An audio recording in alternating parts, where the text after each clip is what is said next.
Dami ng pinagdaanan, paano ba simulan? Mga nakaraan na para bang ang hirap balikan. Mga karanasan na naranasan ng hirap balikan, na hanggang ngayon akin pa rin itong pasan-pasan. Mula sa aking pinagmulan, hindi ko alam saan patungo. Sa bawat oras at minuto ako'y nalilito sa mga bagay na ginawa na di alam kung ito ba'y tama. Aking pinaubaya sa ating Diyos na lumikha. Sakripisyo, ito ang salita na hindi biro.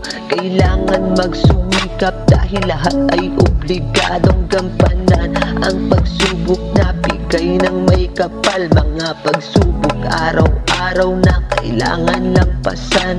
Dumating ako sa punto ng buhay problemado, isang problemang dumating na di alam ang dulo. Pilit kong lalabanan ang bawat kaganapan, pinipilit kong abutin, makabit ang kapayapaan. Parang nga pala sa aking inay na ilaw ng tahanan, na simula sa pagkabata ako'y inyong ginabayan. Walang ibang inisip kundi ang magandang kapalaran ng inyong mga anak para sa aming kinabukasan.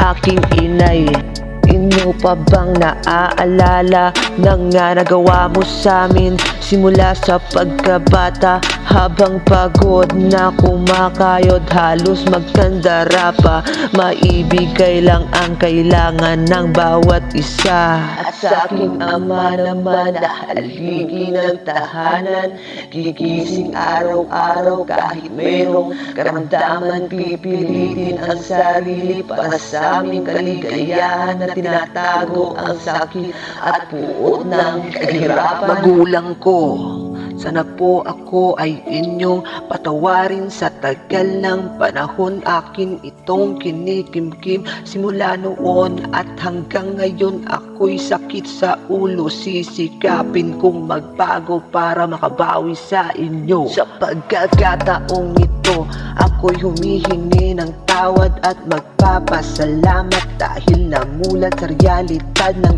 aking buhay, na patuloy kayong umaalalay at patuloy sa paggabay-gabay na parang walang humpay. Mga kapatid ko na minsan na may mga alitan, minsan dumadating tayo sa punto ng kaguluhan ng pamilya, na lahat tayo dapat ay tama, na walang pwedeng matalo at walang umuunawa. Lagi niyong tatandaan, lahat ay pwedeng pag-usapan. Tayo'y isang pamilya, wag nituring na kalaban. Pag-isipan muna at palawakin ang isipan, dahil bandang huli tayo pa rin na magtutulungan. Para sa aking asawa na ang hilig maghinala, mahal, pasensya na sa mga mali kong nagawa sa'yo noon. Na akin itong pinagsisihan, mga panahon noon na kailangan ng kalimutan. Imam Boys.